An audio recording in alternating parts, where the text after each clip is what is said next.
Hello, and welcome to the Why We See Movies podcast. I'm your host, Ron Houghton. Joining me today, we've got Paul. Yo. And Ivan. Hey. And Darren. Hello. Our feature review today will be the film Bone Tomahawk. It stars Kurt Russell, Patrick Wilson, Richard Jenkins, and Matthew Fox. Later on, we'll do our Rant Rave segment where we each discuss our latest discoveries. But first, let's see what's going on in the entertainment world with... News on the mark!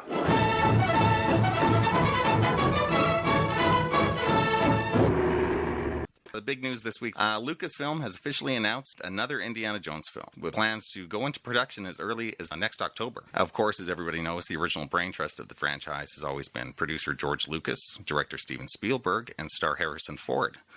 Which one of these principal players do you think isn't going to be returning to the show? Yeah. All at once now? The guy that's 70 that can't The guy run whose around name as is on the much? studio? Yeah. There's no way Ford is doing it without Spielberg directing. Right. So there you go. There we go. What do you guys think about an Indiana Jones film without George Lucas being involved? It could be good.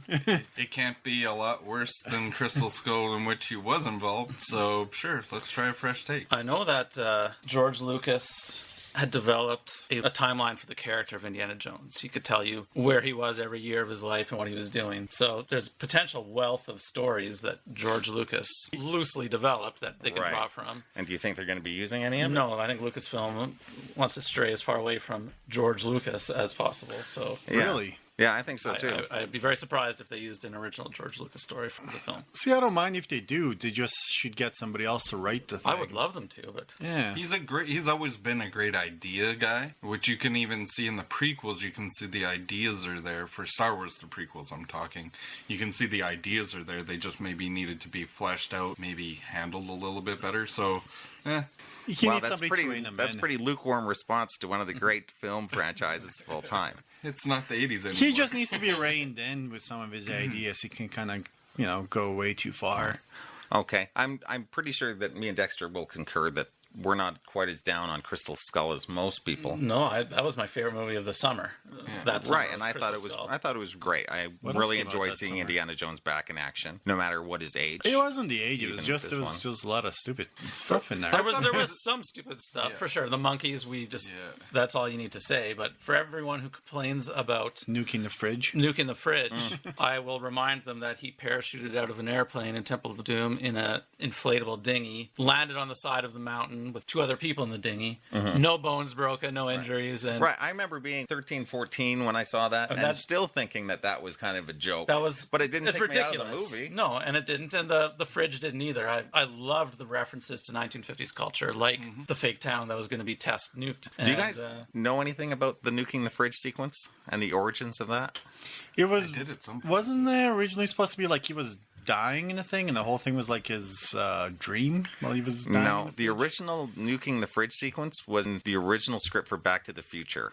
Oh yeah, that's how he traveled through Marty's time. Yeah. the fridge was actually a time machine, and Marty went to that nuclear town when the test was gone, and they had to time it instead of the lightning bolt. It was timing the thing with the nuclear explosion to time it, and so that's an old idea that's been sitting around in probably Spielberg's office for a while. There must Yeah, be a you should've- special thanks to Bob Gale in the credits. Absolutely. Of Crystal Should have Skull. stayed there. Maybe it should have. Again, I didn't have that much of a problem with that I agree scene. with you guys. I didn't hate it by any means. I think there were certain elements that seemed a little silly, but It's the like weakest you, in the yeah. franchise, but For sure. I thoroughly enjoy watching it. I enjoyed it. I just thought it could have been better. But Plus Shia. You that look right at some there. of the weaker entries in some franchises, though, and I don't think it's No, exactly. glaring. I just watched Lethal Weapon 4 for the first time ever, and man, did that ruin what was a decent franchise at that point. That's the one with Jet Li? It's one with Jet Li. Yes. See, I don't think that was a bad movie. I haven't seen it in It was a years. steaming pile of dog shit. I don't know. I'd give Lethal Weapon 3 an affectionate thumbs up. It knew it was being goofy and ridiculous, and it had fun with it. And man, just Richard Donner can direct those action scenes like no one else. And the chemistry of the two leads, but holy did they crumble apart. And What I remember from Lethal Weapon 4, I remember renting that thing. Remember how you could have like descriptions in the back and for like language and stuff? For language, it said Joe Pesci and Chris Rock in a Lethal Weapon movie. What do you think? but we're deviating from our topic. Okay, other news, Fox dropped the first trailer for Logan last week. This, of course, will be Hugh Jackman's last performance as Wolverine, a role which I'm now going to make all of us feel very old. He's been playing for 17 years. Ooh. Wait, I thought the first movie came out in 01. No, it came out in First 2000, 2000, and he was I think. filming it in 99, so... No. Yes. Right. Are you guys excited about this last movie? Absolutely. Yeah, the trailer looked really good. It's taken like very loosely from Old Man Logan, but not from what I've seen from the trailer, not a whole lot. I haven't read Old Man Logan. Have you? Oh yeah, I have it. It involves a lot of other Marvel characters, right? Everybody. Right. Like it involves the entire Marvel universe. You know, most of them are dead. I don't know. It looks interesting. It's kind of interesting how they're also putting in X-23 in there. And what's the origin of that character? She's his clone. Logan is X-20, Weapon X. X-23 is because she was the 23rd attempt at cloning him. So they kept trying to clone a male. They couldn't. A doc, because a damaged Y chromosome in the DNA they sampled had. So a doctor working on the project basically like, well, why don't we just clone him as a woman? And that's where and then she was raised in captivity and all that kind of stuff that they did to him. Right. If they touch on that in the film, I hope they do it not on purpose, but as an accident, like a lab technician like elbows the wrong flask and it spills into the DNA sample. Whoopsie daisies. Well, he's a girl. Yeah, I would that love would that. be horrible. And obviously this takes place in the future. How far ahead are we Like going? they were here? saying, what, like 15, 16 years after Days of Future Past? That's what the official release was. After the future Days of Future Past, right? Who the fuck knows anymore? Yeah, with the timelines they've been Fox, doing, right? Yeah, Fox doesn't know how to keep track of timeline. Do they have a timeline anymore? I don't know. I think in X-Men First Class, they started in 1946, and Xavier is already, 10 or 12 years old? So he's got to be almost 100 in this new movie. If anyone would, besides Logan, come close to be able to live long and prosper in the Marvel Universe, you'd think it would be Professor X. I'm happy to see Patrick Stewart in It's- it. it's a great it's pairing, nice I to think. see, him It- involved in this franchise, connecting it to the X-Men universe. Yeah, and I think if you're going to bring in anybody, I like the idea of an older, weaker, not very good regenerative Logan. Anyways, that's the what fact looks that neat his in the healing trailer. ability is failing him, and Yeah. it's definitely a different take for the character. And More No, character-based, which the last Wolverine, as we were previously discussing, the last Wolverine movie was very much more story-driven for the first 2/3, 3/4 of the movie until they decided they needed the big blow-up battle at the end. But I mean, it if sticks to that. without him even if he didn't whip out his claws at any scene in this movie, you'd probably think it's just a typical action film. True. There's nothing super heroic really about it. Yeah, I'm very excited to see it, and I can't believe how soon it's coming out. It's coming out in March. Yeah, March 3rd. That's insane. Yeah, the summer season starts really early now. Yeah. I'm looking forward to it. Like I said, Isn't that about the same time Deadpool came out last year? was it February or March? Probably trying to capture that same window weekend. It was February because they had the whole promotion about taking Valentine's Day. the Valentine's Day promotion about tricking women into going to see Deadpool. Right. And obviously it's the first R-rated Wolverine film. Yep. Which is, I think, long overdue. Yeah. And probably Deadpool's success had a lot to do with that. Yeah, no longer a neutered Wolverine, because I remember that, just going back to the original X-Men movie, that's one of the big criticisms. Like my buddy out in Vancouver, he's a huge, much like Ivan, huge Wolverine fan, and his complaint at the time was that, Wolverine looks great, but you never saw blood on the claws, so to speak. Well, Like, it was very tamed down. He got his ass handed to him by Mystique in the first movie. Yeah, but In the second one, they actually let him do stuff, but you didn't really get to see a whole lot. Yeah, there's that storming of the mansion with the guys, and he goes a little berserker there. And then there was that little X-Men United. You get to see him like killing all those people in the forest, which He's a kinder, gentler Wolverine. I guess. In other superhero news, in a recent interview for The Accountant, Ben Affleck has said that you can't fail quietly with Batman. He's right. So he has said that he will not go ahead until the script for the next new Batman movie is completely, totally ready, finished. What a novel concept. Yeah.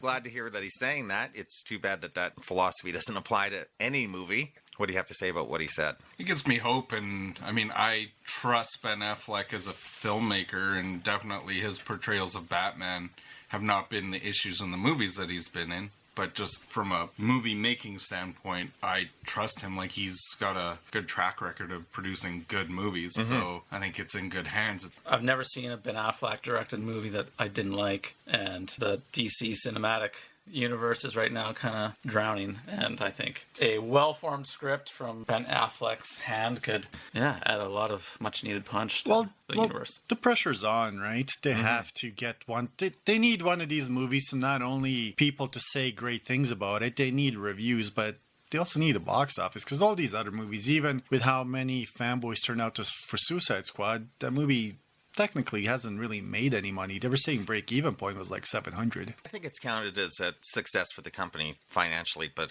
it's not $1 billion mark. It's not. No. It's not Iron Man. Like Batman vs. Superman should have been like way above $1 billion. I think it all comes down. He doesn't want another sad Affleck video.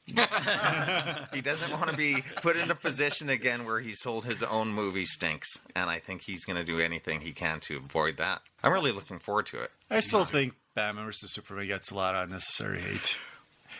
No. We will be I don't know what you debating saw. that I haven't, but it was awful. I will say this, just to kind of get back to the whole DCEU thing. Your point about Suicide Squad, I guess it's a funny idea, but I don't feel that Suicide Squad necessarily earned their box office. I think they kind of almost had success by accident, in that the movie was mediocre. It was all right. It certainly could have been a lot better. And yet it produced a... It was phenomenally sold. Yeah, the marketing was crazy good for it, which put butts in the seat. But it just makes you worried that DC thinks this is some kind of formula to success.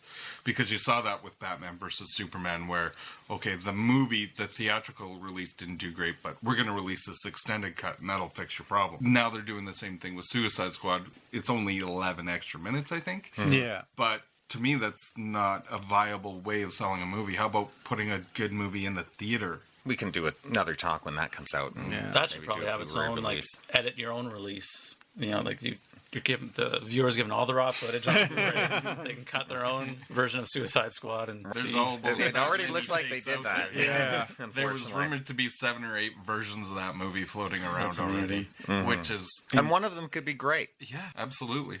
Yeah, we don't know. Nope. Or we let's have that movie if it is. Yeah. Yeah, we can only hope for better stuff with the DCU. Wonder Woman, a new trailer, I think, is dropping this week. I have high hopes for that one. I think it looks great. I'm hoping there's less less Suicide Squad looked great. I thought Batman vs. Superman looked great. I hope this one is legitimately great. Yeah. And there's already been those leaks about whether they're true or not, that person that worked on the film and that it's a train wreck. That seemed a little slanderous. I agree. Yeah, I don't know. Too early Might have been ulterior motives. Too early to tell whether the movie's great. A lot could happen between when they release that and when the movie's released to fix issues. But I agree. I'm looking forward to it. That first trailer was great. I just want less interference. Like, just stay the hell out of there. Let these guys write the script and shoot the movie instead of some jerk off from the office coming in. It's like, no, I want this in there. Throw it in. Was this movie made under the direction of whoever that is who's kind of Jeff driving? Johns? Yeah, it was. No, it's the last one made without his supervision, I think. I think it's after this that he becomes the main guy. Okay. I believe that's the case. I just think that if they screw this one up, you're basically just done. Well, they already shot Suicide, or not, Justice League. But if you screw up with Wonder Woman, I think the hardcore guys are going to show up for Justice League, but you're going to turn off a lot of people because they're going to be like, everything else sucked. Drop pretty quick. Yeah. You're eroding your good faith pretty quick. Gal Gadot was one of the best things in Batman vs. Superman, so she could drive a very good Wonder Woman movie, hopefully. Yeah. Which, funny enough, leading up to it, she was one of the parts that was most contentious. There was a lot of people that weren't 100% sold on her. She definitely... No, I think everybody's concern was the fact that she was a model trying to be an Amazon. So everybody's view was, why not, she doesn't look like she could be a kick-your-ass kind of chick, right? Angelina Jolie, when she was doing action movies, she actually looked like she can, throw down with guys and beat them down. I would say acting ability is better than anything when it comes to that sort of thing. Well, another thing, because once again, she was a supermodel who was only done, Fast and Furious movies, so everybody's like... is there really any acting ability behind that? So those things were kind of the issues. Little acting ability needed for the Fast and Furious franchise. Exactly, right? How many, you have that model that was the villain in Suicide Squad and was just horrible. So that was the Enchantress, was that? Yeah. That was Yeah. But then You once can't really blame her performance, though. The whole character was completely True. misguided. But once again, it's just one of those things, when you have a supermodel crossing over, a lot of people are going to be like, is she just getting the part because she's hot versus... It's she iffy, earns but I it. think she pulled it off. Yeah, I guess if we're at a stage when Paul Rudd can be a superhero. Just about anybody can. Yeah. All right, that's it for the news of the week. Well, I have one thing else about Sure. the Deadpool stuff that's going on. Right. Yeah, I was going to bring that up. Tim Miller has been excised. differences. Is that the word we want to use? It's the standard line due to creative differences, but I think we kind of But know. did you hear the details why? He wanted a much bigger spectacle, He wanted bigger budgeted. he wanted to Ryan triple Reynolds the wanted budget to and keep make it. the movie Right. like all the other superhero movies, and Ryan Reynolds and the writers wanted to keep the feel of the first one, which, I don't know, I'm kind of agreeing with Ryan Based on Reynolds the on that success one. of Deadpool, that sounds like the way to go. I still haven't seen it. And sometimes having a limited budget makes the filmmakers become a little more creative and Yeah. achieving their goal, and they're a little more invested, and they have to fight to basically get their vision rather than if you triple the budget and, well, we can do whatever we want. Oh, and we still have $50 million left over. Let's have a big, giant samurai at the end. Yeah. Just kind of how they cut out some of the big action sequences, right? They were like, oh, I forgot my bullets at home. So I guess I'll just have like these 12 bullets. That's all I can use. Which added to the humor. And Yeah. Anyways, it sounded like it was quite amicable. Tim Miller, I guess, is still a hot property, and he's gone on to move on to another project that I think he's something more up his alley. And they're talk of replacing him with the guy who did John Wick, right? I haven't heard anything about I that. think he's the front runner right now. I still really like that movie.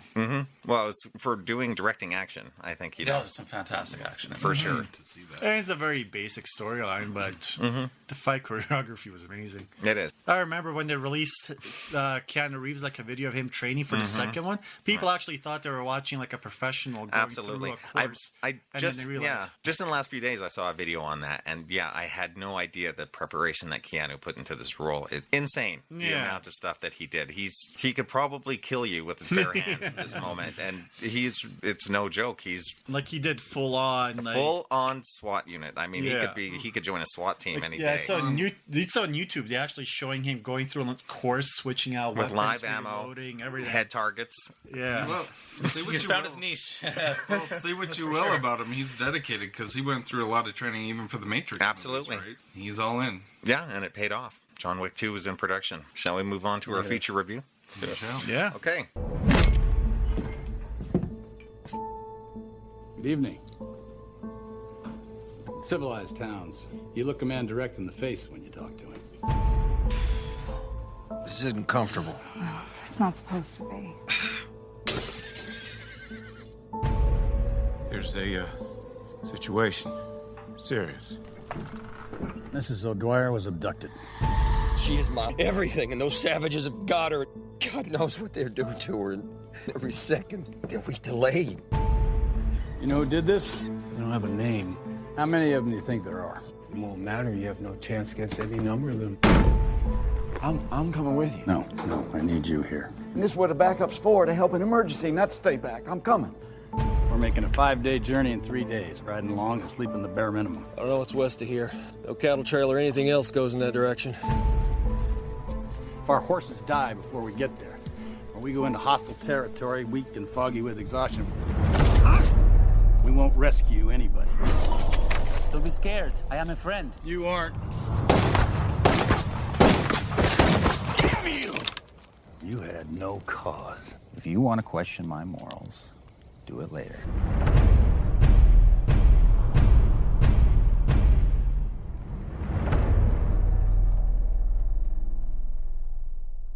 That was a movie Bone Tomahawk. I'll give you the IMDb summary. 4 men set out in the Wild West to rescue captives taken by cannibalistic cave dwellers. First thoughts? I really liked the tone of it. I thought all the performances were very strong. I even liked there's certain horror elements even to it, which I thought played off very interesting. Yeah, I don't think you're giving anything away there. I think it seems like it's kind of a Western horror thriller mashup. Oh yeah, I was gonna say when watching that movie, I actually at one point thought, is this actually gonna be kind of going towards the more horror element of it? Because I remember on Netflix they put on the horror movies. It doesn't overdo it, but it's the under horror there. is there. It's there. It just has enough element. It doesn't beat you Yeah. over the head.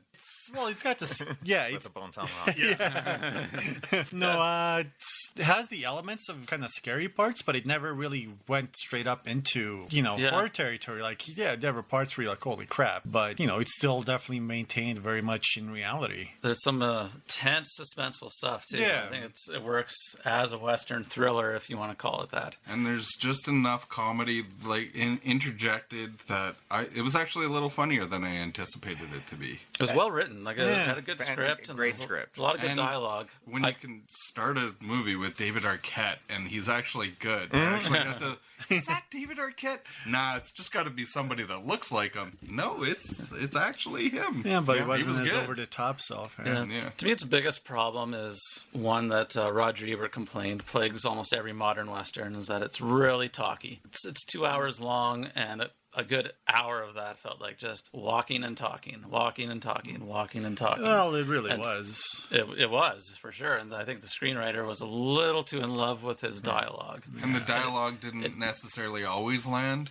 It felt a little scripted, I'll put it that way. It felt a little written. And a lot of it was fantastic dialogue, but Kurt Russell's delivery went on a of those bit lines long. was awesome. But yeah, there were certain lines that even Melanie, who was just watching it kind of peripherally, she even laughed at a couple of lines where, the couple's making love and they switch positions and the girl's like, you may proceed. There's some funny stuff. There's a very formal way of speech among the characters. Yeah. It's very much the colonial setting. It felt place kind of authentic to the time and world. place, Right, and while being in a manner that's kind of modern as well. Right, setting them apart from the so-called savages of the film. But I love the dialogue in it. I thought each character had their own voice, unique voice. And I get a little tired of horses in the silhouette on the horizon for 6 or 7 minutes, too. So, I mean, I don't mind the walking and talking and riding There's and a talking. lot of walking and talking. I was never bored with it, because I think the characters were always engaging enough to keep me going. I felt a little bored in the first half. I thought, okay, I know this is going to be a thriller. Let's get on with it. And Like, I was actually expecting that the movie's going to turn into a siege. That those cannibals were actually going to attack the town, just like hauling up in like the saloon, defending it, and then I kind of drinking. Go there too. They're like, okay, between fight scenes, they're like having their drinks, kind of shooting the shit, getting ready for the next wave. Right, it really quickly turns into a Men on a Mission movie. Yeah, which wasn't bad. I did kind of want some more things, kind of. I guess can't get into like spoiler territory, but certain actions that happened, it kind of it happens. Then they move on. It kind of felt, or maybe they were just, okay, this is our mission. Let's put all this crap behind us until afterwards. But it just, some things happen. You're like, oh, whatever. Let's just keep going. And they don't really mention it anymore. One thing I really did like about the action, and it reminded me of the way they shot some of the action in The Departed, is it was very sudden and swift. Absolutely. Where there was an attack, and it was very much out of nowhere. Like, you had the hint, maybe something was going to happen, and then just swept in, bam, over, and you were just kind of almost left in bewilderment, and I guess much like the characters would be. Yeah, and they had to deal with it, so we have, as the audience, have to deal with it in the same way. Like, they have a mission. Yeah. This, like you said, attack happens swiftly, suddenly, and now they have to move on and continue, and that I found pretty exciting. Yeah, the movie opens with stark brutality within its opening seconds to really kind of set the tone for what you're about to see. Not only that, it was also, it's kind of more realistic. In most Westerns, they usually have like a gunfight for like 10, 20 minutes, like really drowning out. Yeah. Where in this one, it was, like you said, it was very quick, and they even showed it's like, oh crap, I got to really reload the gun here really quick. Kind of have to get back into it. There was a good sense of danger. Definitely. It felt like a good modern, realistic take on the Western. I never got. Why not just have more than one gun? Like, you one run of one, you have another one to, like, pull out right away. Always have a back. Hindsight is 20/20. Yeah. That's for sure. I should mention, it's written and directed by, his name is S. Craig Zahler. It's his first film, so I was pretty impressed for a debut. I'm excited about what this guy is. He's a good writer, and he obviously knows how to direct actors. So I think he can go just about anywhere after this one. Any particular performances stand out for you guys? I think they were all really good. Kurt Russell commanded presence and really delivered, but Kurt Russell is so great in everything. Yeah. I still haven't seen Hateful Eight, but Is that right? That's right. What are you waiting on? Time. But, which I never He is seem to just have as enough terrific in that, and really a completely different character. He's I thought Richard Jenkins was really good as kind of He's the unlike standout. any other role I've seen him in. For just sure. a stumbling buffoon, and I think he is the standout. yeah. Like, we're talking nomination-worthy performance for me. Yeah, I'd say that was a very good performance. Yeah. I really like Patrick Wilson. I don't know, not that I've seen a ton of movies with him, but I've always liked him in. He plays a great everyman. Yeah, Yeah, he really does. He was awesome as Night Owl. Yeah, which is the everyman of that of the superhero genre, right? And even in a horror movie like The Conjuring, The Conjuring, he was really good in that one. No, I've seen it. You know who surprised me in this was Matthew Fox. I thought he was actually really good. He in was this. very Really good. Yeah, and something I hadn't really seen him play a role like that. Yeah. Or even a character. I haven't really seen a character like that in a Western, really. It's true. And I think the advantage of having the vast amounts of dialogue that we had is you actually attach yourself to each character, even somebody that is kind of unlikable, like the Matthew Fox character, right? He's like a bit of a dandy, but yet There's a lot he's to like about watching lethal. everything he did. Yeah, lethal Right. and Well, and you wonder, and a like, dick. is he just, is he, and slightly racist. yeah, slightly, Only slightly, yeah. And you wonder, like, is he just full of it? Like, is he all talk? And then you learn quickly that no, he's not just talk. He's actually a man of action. He can back up what he's done. And let's leap off from that racism comment into spoiler territory, perhaps now, and talk about. Yeah, it's such a bare bones plot. Yeah, I think you can't we almost really- got to go into spoilers right away to really talk about the film. It's a great postmodern Western in that. Postmodern cowboys and Indians Western. You can't make a cowboys and Indians film anymore now because we all know that Indians aren't villains. In a modern sense, you can't make a film where the Indians are just savages out to kill. So instead of Indians, you make them a offshoot band of cave-dwelling troglodytes, as they're called in the movie, who are kind of inbred and kind of a little genetically mutated, and then they had the one token native guy there that's at the beginning scene, the guy from Fargo season 2, who's terrific. Still need to see who comes out and says it right out. You know, these people aren't us. You know, these guys aren't Indians. Like exactly. And he's such a tease because I thought he was going on the mission. Yeah, I was hoping. I was like, oh, he was man, a good character for what brief moment he's he had only in in it there. for a bit. Which helped the make Indians it kind can't of be a the horror. bad guy, right? And that's it. For a while, it's almost like the Hills Have Eyes, the Wes Craven movie. exactly. That's what they're playing off. You know, it's not a Cowboys Indians. Yeah, almost even the Inbreds in Deliverance. They're a different take on the mountain men that you don't want to get lost and have to mess with. Like an unstoppable force, mindless unstoppable force. Yeah, and I had to say, when I talked about how suspenseful and thrilling it was, the sound design of whatever was used to give the troglodytes that throaty bellow. Right. That's one of the great, horrible movie sounds. It's up there with the War of the Worlds tripods to me. It was just unsettling. Is there historical accuracy to that?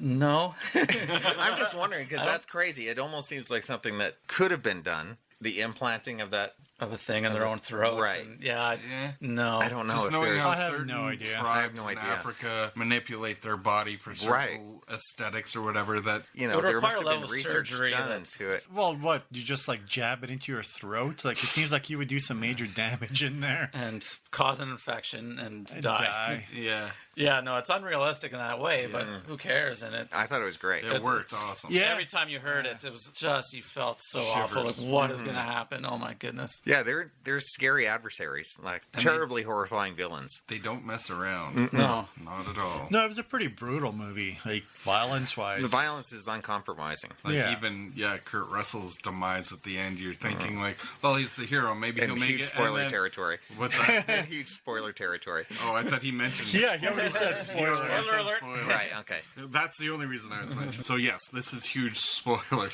Yeah, you're holding out hope for these characters that they'll make it out of this situation, and then there's that very quick instant where you realize Kurt Russell's not going anywhere after that cage. He's not leaving. I did want to see more of the city town people because it was interesting, especially when the mayor comes in and they completely ignore him and talk directly Yeah, to there was his some wife. good character stuff there. And then the mayor's like, they're talking back and forth. Mayor's like, I'm right here. Why is nobody talking to me? But I it's think like, my that- husband's the mayor, but they're just completely like. But I think in that instant, you knew everything you needed to know, where she's saying, talk to my husband, he's the mayor, and he's talking directly to her, because basically he knows that she's the one that's in charge, and he's just the puppet. I guess, left us wanting more is better than having overdone it. Yeah. True. It was just one of those, because it seemed like the movie just ends, like all this stuff happened and it's like done.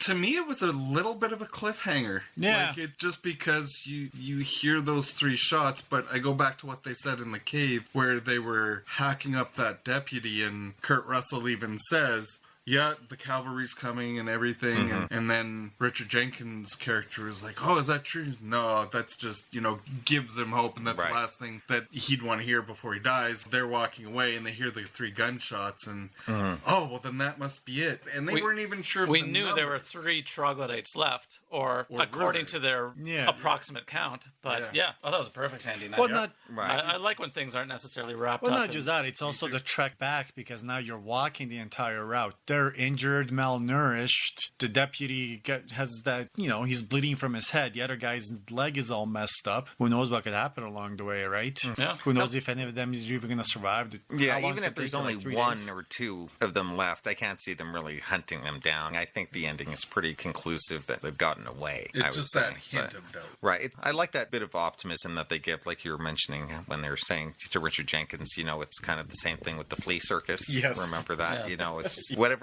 If you can have a few positive moments before you're about to have something like that happen to you, go with it. Should we talk about that scene? Oh, man.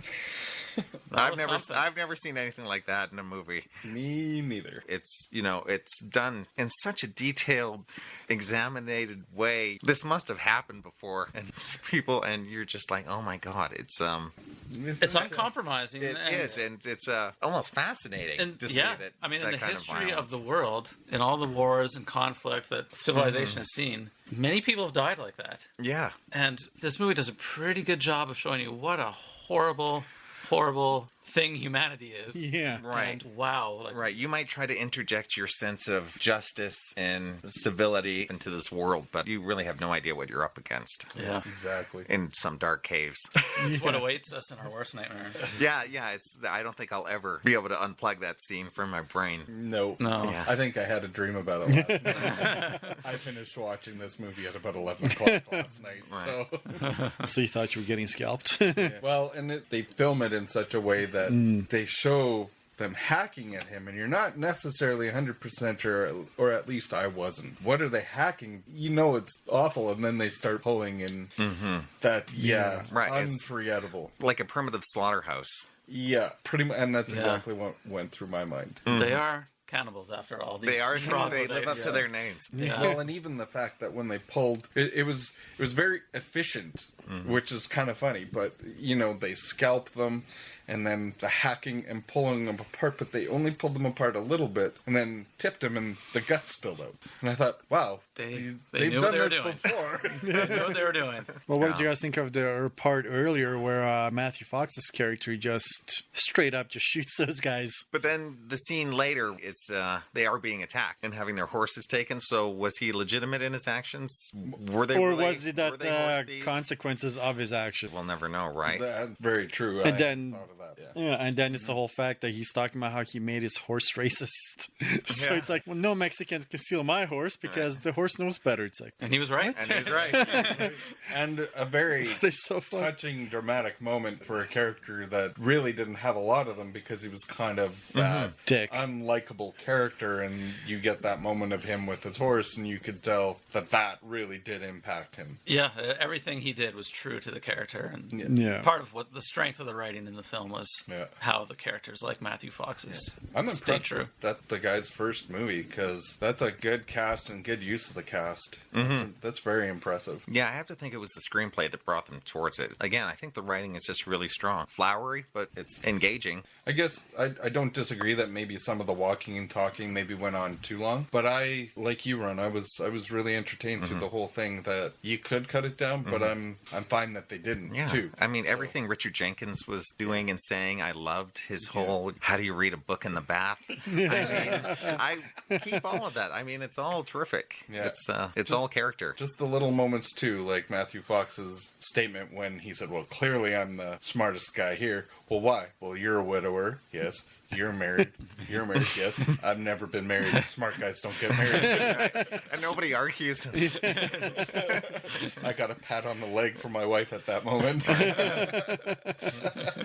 Even his little brief chat with the piano player at the very beginning, I just love that too. Yeah.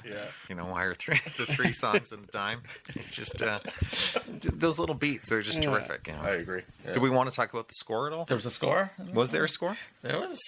Those Very brief. I thought what score there was supported the film. I thought the better use of music was the occasional song. The end credit song I thought was maybe anachronistic, but keeping in the tone of the movie. But yeah, I don't even think there's a score cue until an hour or more into it. Wow. It felt like, anyways. Very sparsely scored. Nothing you're going to run out and get. Nothing I would purchase. Was it a composer that we know?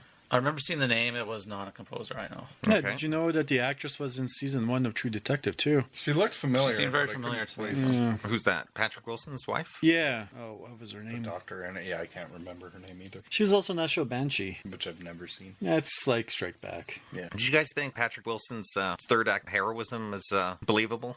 A man in that condition? He was very driven. No.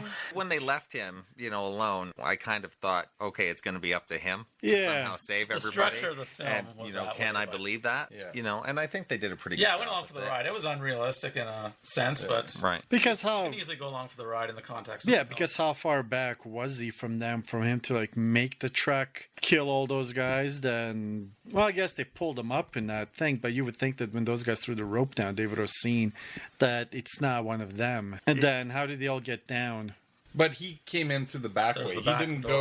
He didn't go up the cliff face. He came in the back way. Right. Yeah. They only raised Kurt Russell and Richard Jenkins' character up the cliff face on the ropes. He came in that back way. Whether or not he makes it back to town is another story. Yeah, because he looks like mid-walking sequence, he looked pretty rough, and you weren't sure if he was going to make it. And I thought that speech was quite funny when they were in the cave and you had the wife that was saying, what the most dangerous part of the Old West is? It's not the natives, it's not the sheriffs, it's the idiots. And you guys are idiots. Paraphrasing, obviously, but I thought, well, you're not wrong. Yeah, it's like you brought a crippled guy along. Like, and they literally put themselves in that situation. For heroic means, like you were saying, you've got your morality, you've got your reasons to be there, but in that defining moment, is that worth it? And only you can figure that out, I guess. Well, for Kurt Russell, it was more because he felt it was his duty because he's the sheriff. Yes. And he was just, okay, if these guys were willing to come into town once, they're going to do it again. So he basically felt as like these guys have to be stopped, or who knows who's going to be next. The deputy went because he's the deputy. Yeah, they did the right thing in quotations. And, well, you wouldn't have a movie if they didn't do it right. So True. But I thought it was it was good. Just going back to your point about Patrick Wilson and believable that he's the hero. I think it showed his determination and smarts and how he handled taking out the troglodytes that he did. Like figuring out that there was something in the throat and digging it out and figuring out how to use it to lure them to him. So I thought that was well done. So because he took him out, what was it, 2 at a time or 1? Yeah, barely that second one. If there was any regret in the film, is I would have kind of liked to have seen his interaction with the troglodytes going the back way through the cave and how he took them out. And not necessary to the film, but leaves you wanting more. But it would have been a fun scene, I think, to see how he dispatched with a few more troglodytes. And that they just left the pregnant, deformed women there. Which was a nice touch on the mutation of the tribe there, too. Yeah. Another few images I'll never get back. Yeah. So then the whole thing was, would they have eaten the wife, or basically she was going to be like another... Right, she was going to be... baby maker there, that they're going to take off her arms and legs type kind of deal. the Mad Max Fury Road baby machines, I think. Yeah. Right. Bruce, did we have any real problems with the film? I don't think so. I didn't. I thought, it surprised me because where I thought the movie was going in the beginning went a completely different way. But at that point, it was pretty standard. I don't think that this movie... There's no huge surprises in it, but it's yeah. fine. But it's not what? You don't either. need that, right? Yeah. Like some movies you watch because you're looking for those surprises, but some of these movies, even though you've seen the same story so many times... It's definitely a fresh take on it does. The cowboys and Indians. Yeah, it's a rescue story type deal, but they So, yeah, Especially I all really in the enjoyed same it. movie. Yeah. I would watch it a second time. Oh, for sure. I would. I really enjoyed it. Yeah. Probably worth about an 8 out of 10 or so. It's a Yeah. solid film. Absolutely. Great debut. Yeah. For a fan of Peckinpah, did you kind of You see mentioned what I that was before saying? when you saw it. I didn't find it that Peckinpah-ish, to be honest. You know, Peckinpah always had his characters were always stately in a certain way. They always Yeah, I can see that. at least had a certain formality in their own minds. Yeah. You know, and then opposed with this incredible violence that they see in their world. I kind of like that. Yeah. But it was nice that they didn't shy away. So many of these movies these days, every little It's bit not of for the violence kiddies. or just just turn away, Didn't right? pull any punches. I think, like Darren said, very uncompromising and very. Yeah, but it's different. Like this violence felt real, whereas most of these other violence feels cartoony. So people are just Right. kind of This actually had an impact. Yeah. It had meaning. Like it wasn't violence for the sake of violence. There was a reason it was there. This is pure survival. yeah. Excellent. Yep. So, any other final thoughts on Bone Tomahawk before we move on? I would say we covered that pretty well. Yeah. Okay, we can move on to the Rant and Rave segment. I can start. 2 documentaries. I don't know if you guys have seen them or not. The first one was called Elstree, 1976. Oh yes, that's on my list to watch. Interviews with everybody who was involved in the production of A New Hope in London at the time, and people who, you know, are tangentially linked to Star Wars. A lot of background extras, people who worked on the set, a lot of the X-Wing fighter pilots, just how Star Wars changed their lives. It's not, you know, you're dealing with a lot of people who you would never see in an interview situation at any other time, right? But they have nice stories to say, and, you know, if you're a huge Star Wars fan and you want to dig deep, Definitely sounds like a you'll learn aspect of the production we haven't seen. absolutely, you'll learn some stuff. It's more how these people felt doing this crazy movie at the time, which no one had any expectations for, and how a few months on a job in 1976 changed every aspect of their lives. Yeah, And probably half of them are still going to fan conventions. around absolutely, the world. there's plenty of them, and some of them have completely tried to distance themselves from it as well, right? Did they interview Porkins? No, maybe he's not with us anymore. But they do talk to a lot of the prominent guys, so I'd recommend that one. The other one is Raiders, the story of the greatest fan film ever made. I saw that and I haven't watched it yet, but I saw that it's I'm on sure there. everybody knows the story of the 2 kids in Mississippi in 1981 who were 11 years old at the time. 2 guys named Jeremy Kuhn and Tim Skousen decided to do a shot-for-shot remake of Raiders of the Lost Ark. They spent all their summers doing it, you know, starting with video camcorders, and how they spent the next 20 years of their lives trying to finish this. And that's not even the interesting part of it. For me, it's how doing this project kind of split their friendship apart, and how they needed one final scene to make this movie. There's one scene that they never finished, and how that brought them back together to become friends again after all this time. And, you know, it's really a good story about these 2 guys who have this amazing thing, you know, part of their lives. Yeah, I didn't know that aspect was. I'd heard about the film and just thought, I always wanted to see it. Ever since I heard about these guys, I was like, I got to see this movie. But it's not a part of the documentary, and as far as I know, it's still impossible to find. It's not on YouTube or anything. So what? They just made it for themselves. It was always a personal. It's like, they basically say it's like the first fan fiction film of all time. Yeah, it's kind of amazing when you actually see the actual footage that these kids have shot. Do you know the extent of what these kids did? No, I had no idea. They lit themselves on fire. Oh, jeez. They got their hands on explosives. You know, kid stuff. They dragged each other with trucks to recreate the famous chase scene where Indy's hanging on with his whip. I mean, these kids were out of their minds. Yeah, I mean, I'm sure it was at least 10 years ago that I first heard about this, and if not longer. I was always curious what level of production value they had. Probably got better Almost as they nothing. grew up and started getting more money. Kind of. You can, you know, just doing this final sequence, they get into about $30,000 to $40,000 range just to finish it off. But of course, the earlier sequences when they were kids, you know, it's exactly what you would expect 11-year-olds to be making. But it's the fact that they stuck with this project their whole lives to do this, and it's just fantastic. Yeah, it's that kind of love and passion for a film that you just got to respect. And again, besides that, it's got a great kind of, you know, personal story going on with the 2 guys. And yeah, I recommend it. It's really well done. Okay, that's it for me. Darren, you said you had a bunch of stuff. Yeah, a few things. Some other things I've caught recently. Following up on the glowing recommendation for the Katering show from my friends Paul and Ron, co-hosts. Man, was that oversold. Oh, really? Wow. I watched Catering show? What's the this? Katering show. It's a couple Australian actresses who put together kind of a phony.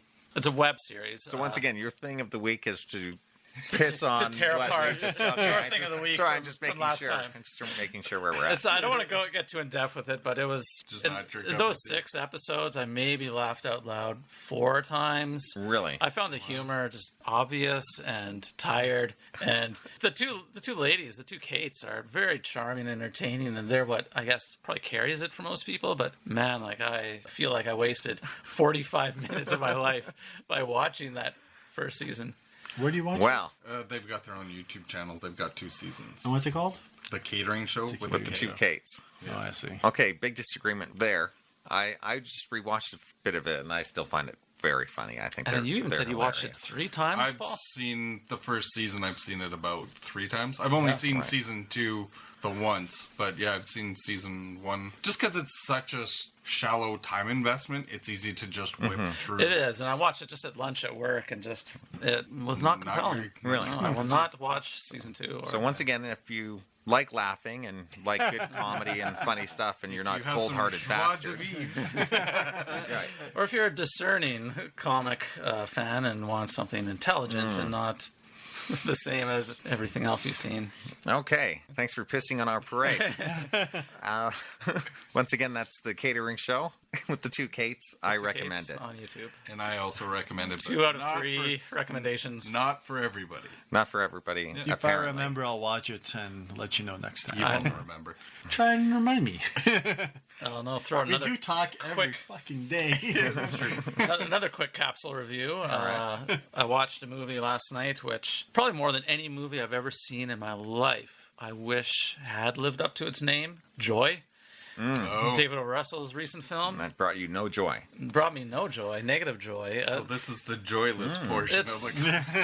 it's This is David O. Russell from Silver Linings Playbook fame. It's Silver the Linings Playbook. Jennifer Lawrence movie where she's doing that mop thing, The Mop right? Inventor. It seemed like a story that didn't really need to be told, but could have been told in an interesting way. We've seen plenty of movies of seemingly pointless stories from real life that have been told very well. At the very end, there's a scene between Jennifer Lawrence and Bradley Cooper, and they're referring to each other as good, lifelong friends and associates. And it made me recall Silver Linings Playbook, in which they have, in my opinion, one of the all-time great screen chemistries. And in this film, that just felt like 2 boring strangers.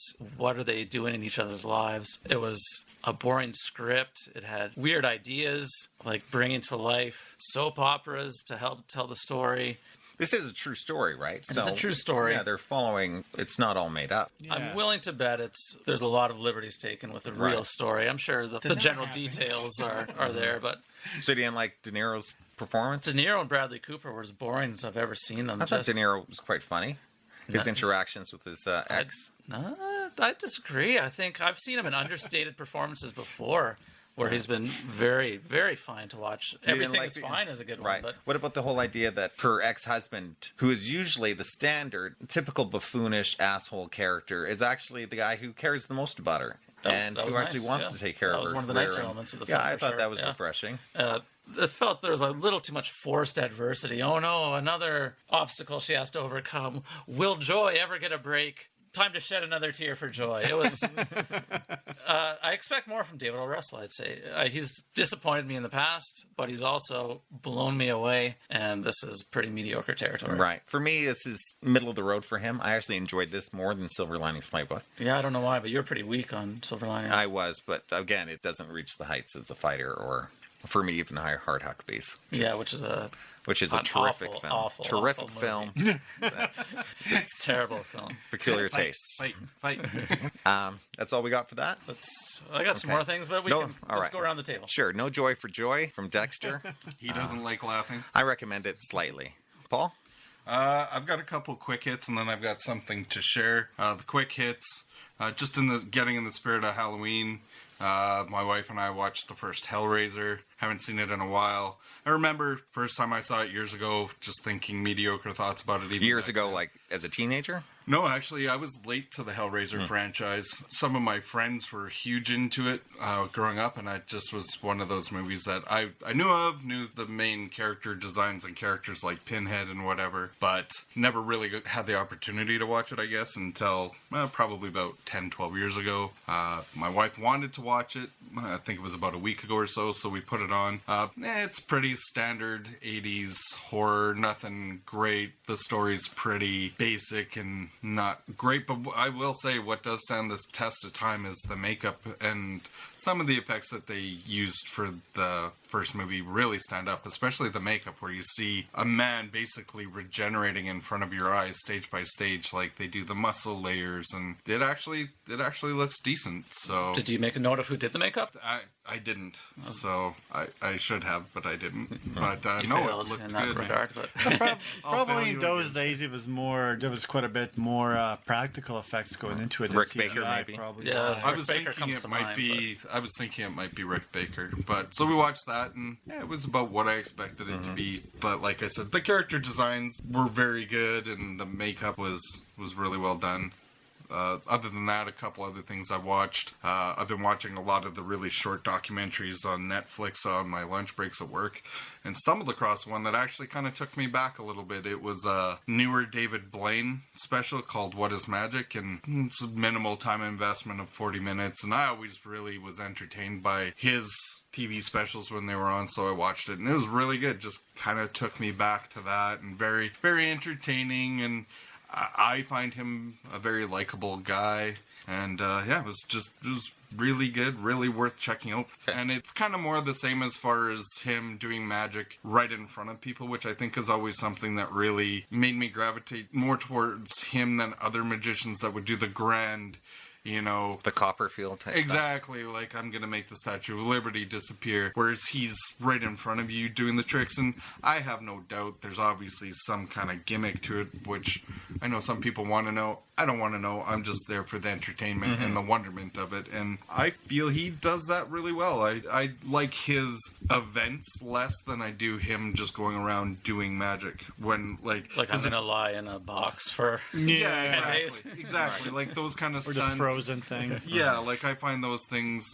whatever. That's just not my thing. But his just street magic. I saw a special of his a few years ago with celebrities. He was going to different houses. Will Smith and Ricky Gervais. Oh wow, I'd be interested. Woody Allen and a few people, and he was celebrity magic. There was a couple celebrities on this, but it was more him just walking up, like he was in a New York Giants practice, and you see like some of the football players like Eli Manning. I think he does a trick for Orlando Bloom, and then there was somebody else, and I can't really think of them right now, but again, like just walking up and doing this trick right in front of people and just blowing their minds, which I find that very entertaining, very engaging. So yeah, definitely worth checking out if you like that kind of stuff. And then the last thing I've got, it's kind of a two-parter. One of my favorite animated movies is Secret of the Kells, which Ron, you had lent me a couple of years ago, and I hadn't even heard of it, and it's absolutely gorgeous. I just love this movie. So I checked out the production company, Cartoon Saloon. They've got a YouTube channel, which is actually really good. They've got trailers for their movies. They actually had a movie out last year called Song of the Sea. It was up for Best Animated Movie. It didn't win, but that is really good. But they've got promotional materials on this YouTube channel. They've even got 3 short animated movies that are about 10 minutes in length that are all stylistically different, and you can watch the trailers for those. I watched one of them. It's called From the Darkness, and it's all about an Inuit fisherman, which doesn't sound that entertaining, but it's really, really well done, and I really like the style of it, and again, minimal time investment. And then that brings me to what I have for show and tell, which my wife got me for my birthday. As mentioned, I'm a huge fan of The Secret of Kells. It's an animated movie out of Ireland.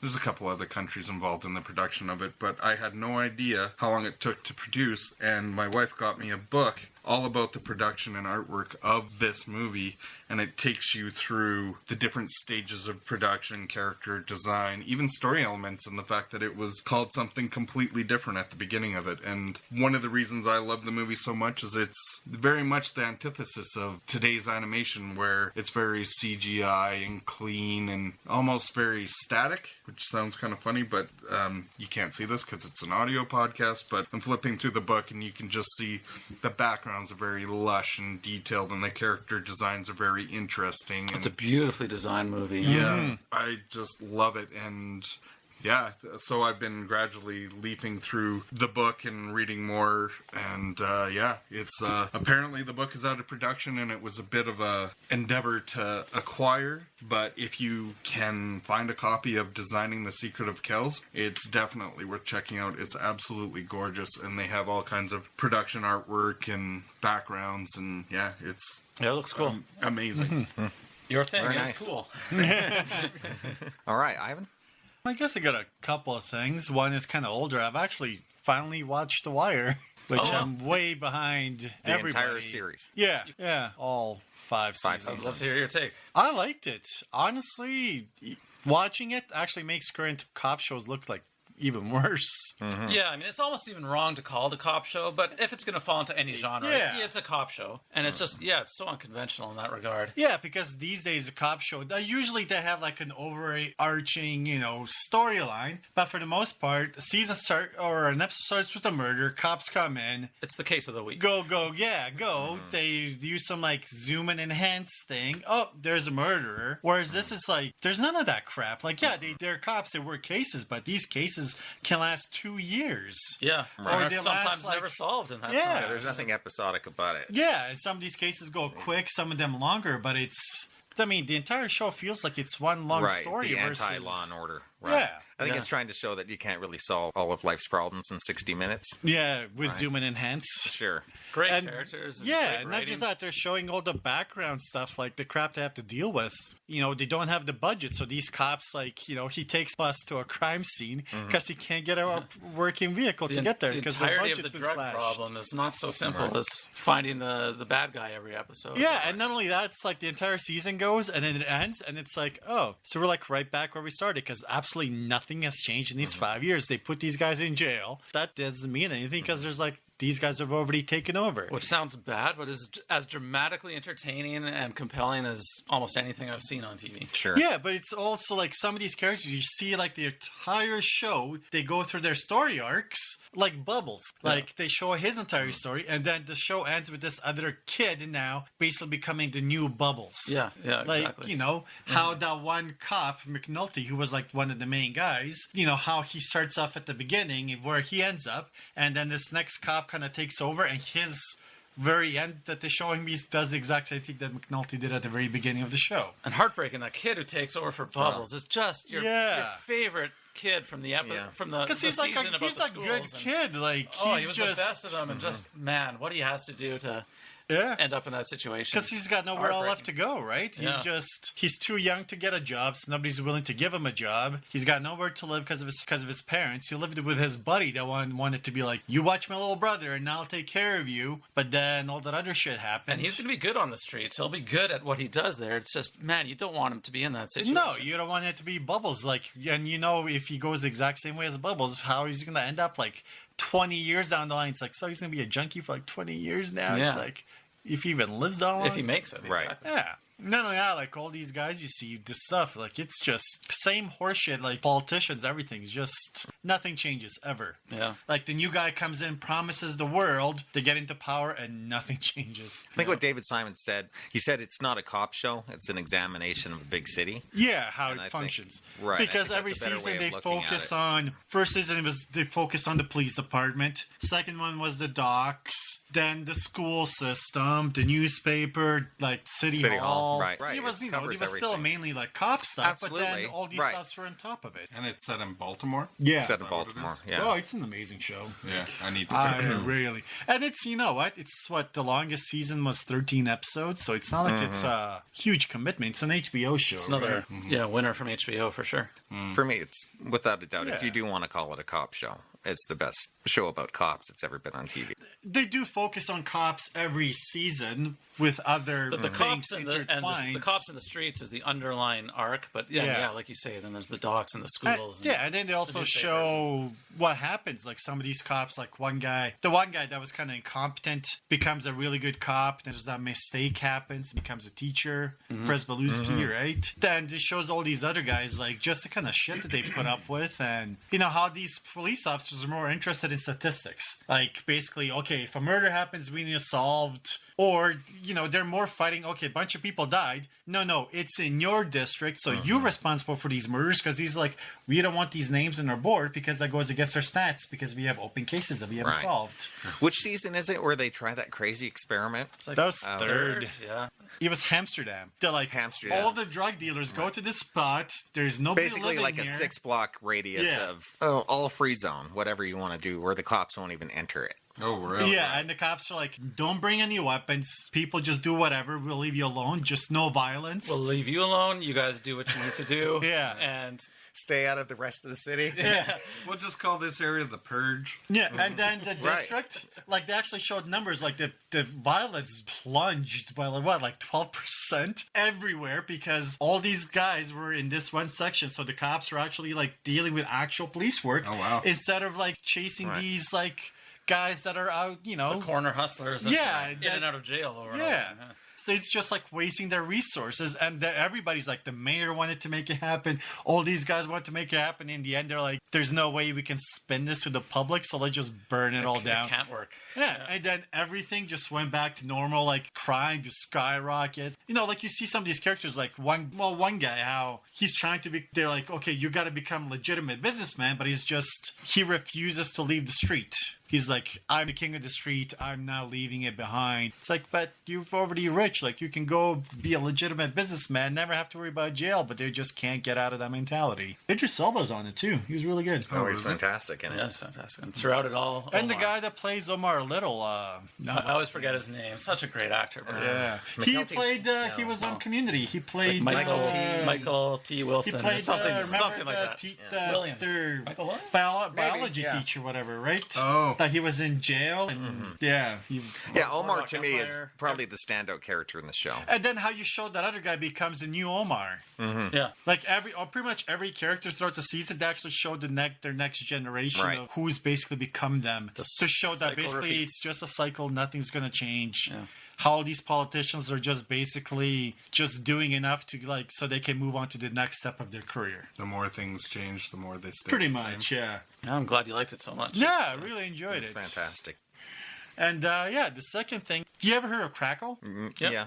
So it's a show in there called Chosen. So it's Milo Ventimiglia, the guy from Heroes. Remember that guy? Peter Petrelli. Yeah. He also played Rocky's son in Rocky Balboa. You know, it's not nowhere near sophisticated. It's basically just a show. You're a person, package gets delivered to your door with a timer, a gun, and a picture, and you're like, yeah, 48 hours to kill this person.